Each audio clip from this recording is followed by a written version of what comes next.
আজ শনিবার 9 চৈত্র 2024 সালের 23শে মার্চ, মকর রাশি, মকর লগ্ন, ক্যাপ্রিকন সাইনের জাতক জাতিকাদের আজকের দিনটি কিন্তু মধ্যম প্রকৃতির অতিবাহিত হতে চলেছে।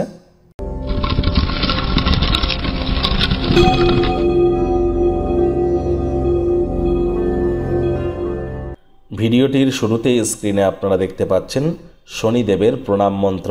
ওম নীলাঞ্জনচয় প্রক্ষং রবি সুতং মহাগ্রহম ছায়া গর্ভ সম্ভুতং তং নমামি শনেশ্বরম। এটি শনি মন্দিরে গিয়ে আপনারা অবশ্যই 108 বার বলতে পারেন, না পারলে অন্তত 21 বার, অথবা সন্ধেবেলার সময় আপনারা 108 বার অথবা 21 বার নিজের গৃহে বসেই জপ করুন, অত্যন্ত উপকৃত হবেন। বর্তমানে শনি কিন্তু উদিত হয়েছেন এবং শনির সাথে মঙ্গলের সংযোগ চলছে। এপ্রিল মাস 2024-এর অত্যন্ত গুরুত্বপূর্ণ বছরের প্রথম সূর্যগ্রহণ। এপ্রিল মাসের শেষেই বৃহস্পতি রাশি পরিবর্তন করবে, বুধ রাহুর জড়ত্ব যোগ থাকছে, আবার এপ্রিল মাসেই কিন্তু সূর্য রাহুর গ্রহণ যোগ, মঙ্গল শনিরও যোগ থাকছে। আপনাদের রাশির ক্ষেত্রে 2024-এর এপ্রিল মাস কেমন অতিবাহিত হবে অলরেডি ভিডিও কিন্তু আপলোড করা হয়েছে। ভাগ্যমিটার আজ আপনাদের বলছে 4.5 আউট অফ 10, ভাগ্য আপনাদের অনুকূলেই থাকবে। আজ কিন্তু আপনাদেরকে সম্পর্কের খাতে এবং কর্মজাগতিক ব্যাপারে একটু সাবধানতা অবলম্বন করেই চলতে হবে। কায়িক পরিশ্রম হলেও শরীর মনে সতেজতা এবং তরতাজাই আপনারা অনুভব করবেন।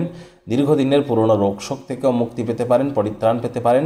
আজ পরিবারের কোনো সদস্য অসুস্থ হয়ে পড়ার দরুন আর্থিক সমস্যার সম্মুখীন হতেই পারেন, তবে অর্থের থেকে এখন তাদের স্বাস্থ্যটা আপনাদের কাছে বেশি গুরুত্বপূর্ণ। ঘনিষ্ঠ কোনো ব্যক্তি আজ অনিশ্চিত মেজাজে থাকতে পারে, একতরফা মোহ সর্বনাশা প্রমাণিত হতে পারে, অর্থাৎ সেলফিশ যেন হবেন না। কোনো স্থানে সফর যদি করেন সেই সফর আনন্দদায়ক এবং অত্যন্ত লাভদায়ক হতে চলেছে। আজ কিন্তু রাত্রিবেলা স্মার্টফোনে বা ফোনে কোনো মানুষের সাথে মাত্রা অতিরিক্ত কথা বলা থেকে বিরত থাকুন। বেশি রাত যেন জাগবেন না। অত্যধিক কোনো কিছু করতে গেলেই কিন্তু ঝামেলার মাত্রা বেড়ে যেতে পারে। নতুন উদ্যোগ পরিকল্পনার পাশাপাশি নতুন নির্মাণ কার্যের শুরুয়াত তো করা যেতেই পারে, তবে তাড়াহুড়ো হটকারিতা একদমই যেন করবেন না। চাকরিজীবী যারা আছেন অফিসে কম কথা বলে কাজ বেশি করুন। মনের থেকে মস্তিষ্ককে বেশি দাম দিন। কোনো প্রকার অফিস পলিটিক্স বা গসিপিংয়ের অংশ যেন হবেন না। রাজনীতিবিদ যারা আছেন জনসংযোগ বৃদ্ধি করুন। কঠোর কায়িক পরিশ্রমের কোনো বিকল্পই কিন্তু নেই। বিদ্যার্থীদের পড়াশোনায় মনোযোগ আরও বৃদ্ধি করতে হবে।